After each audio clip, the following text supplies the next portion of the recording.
Hi everyone.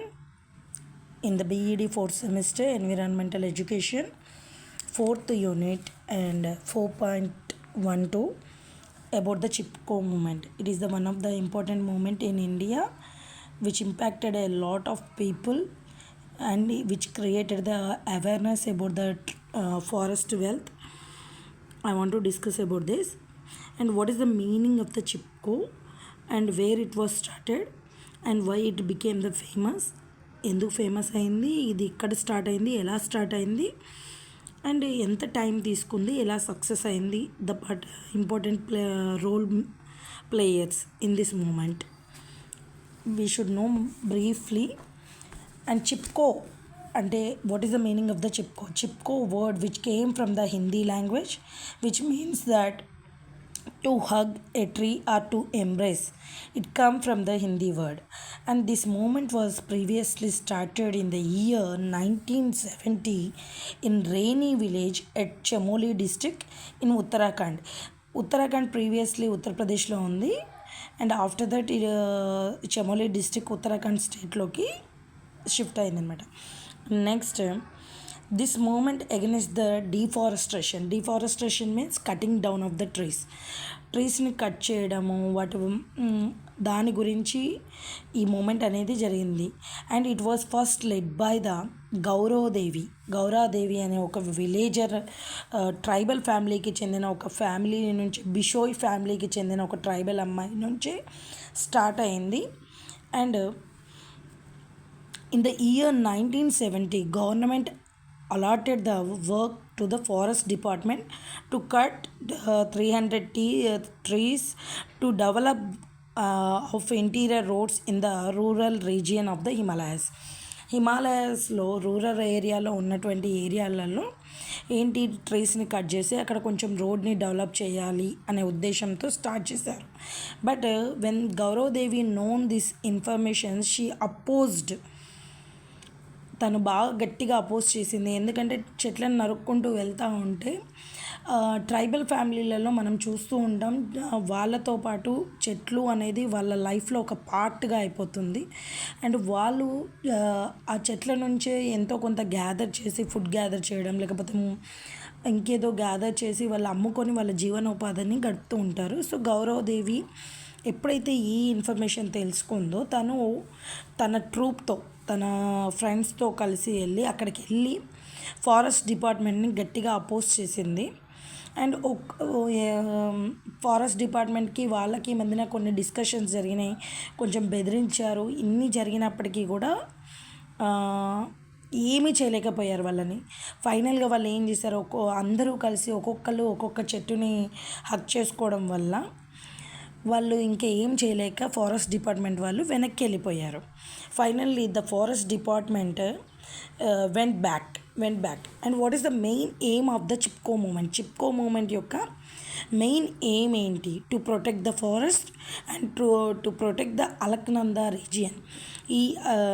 ఈ forest అంతా ఏ రీజియన్లో ఉంది అంటే అలకనంద రీజియన్లో ఉంది. హిమాలయ రీజియన్ యొక్క అలకనంద రివర్ యొక్క రీజియన్ భాగంలో ఉంది.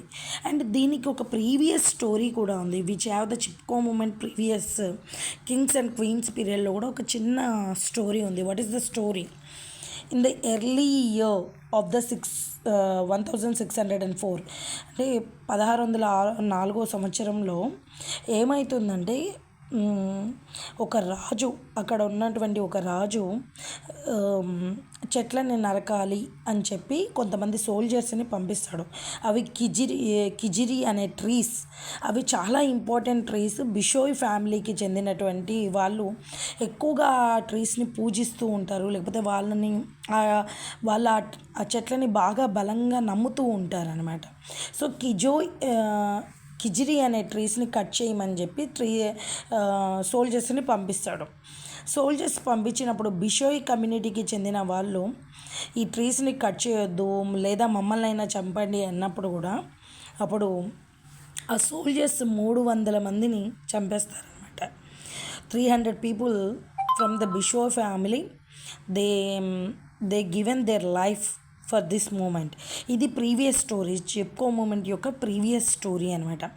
After that Gaura Devi also when the forest department did this act, forest department చేసినప్పుడు ఎప్పుడైతే మనకి ఇండిపెండెన్స్ వచ్చిన తర్వాత 1970లో గౌరవదేవి అనే ఒక ట్రైబల్ ఫ్యామిలీ వ్యక్తి మళ్ళీ దీన్ని చిప్కో మూమెంట్ని స్టార్ట్ చేసింది. ఈ తను తన ఫ్రెండ్స్తో ఆ విలేజ్లో మొత్తం అందరికీ ఒకలాంటి అవేర్నెస్ ఇచ్చింది. So slowly she got the support from the social activist like Chandni Prasad గారు అండ్ సుందర్లాల్ బహుగుణ. స్లోగా ఈ యాక్ట్ని ఏం చేశారంటే చాందినీ ప్రసాద్ గారు, సుందర్లాల్ బహుగుణ గారు వీళ్ళిద్దరూ ఇంకా ప్రజల్లో ఇంకా ఫారెస్ట్ యొక్క ఉపయోగాలు తెలుసుకోవడం కోసం, ఇంకా ఆ ఫారెస్ట్ వెల్త్ని కాపాడుకోవడం ఎలా అనేది ఒక అవేర్నెస్ క్రియేట్ చేయడం కోసం చాలా ప్రోగ్రామ్స్ చేశారు. Sunderlal Bahuguna travelled 500 kilometres on his foot. తన కాలినడకన మొత్తం 500 కిలోమీటర్లు ఏదైతే హిమాలయ రీజియన్లో ఉన్నాయో, ఉత్తరాఖండ్ స్టేట్ కానీ ఇంకో డిఫరెంట్ స్టేట్స్లలో ఉన్నటువంటి డిఫరెంట్ స్టేట్స్ ట్రావెల్ చేసి ఆయన ఆ హిమాలయన్ రీజియన్ యొక్క స్టేట్స్లో అక్కడి హిమాలయ ఫారెస్ట్ గురించి అవేర్నెస్ అనేది క్రియేట్ చేశారు Sunderlal Bahuguna. Finally in the year 1980 Indira Gandhi government resulted 15 years ban on the commercial filling in the Uttarakhand Himalayas.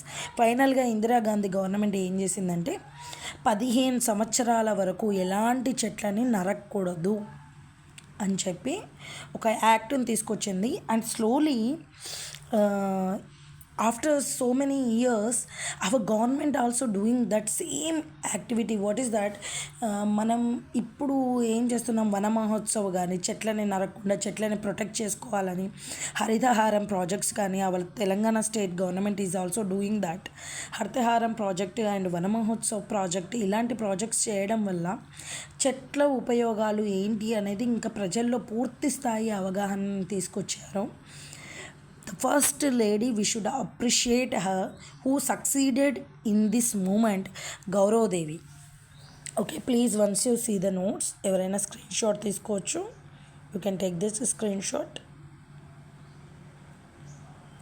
And after this, thank you. Hope you all understand the concept. If any comments, please pass me. ఇంకా ఏమైనా doubts ఉంటే కూడా pass చేయండి. Thank you all.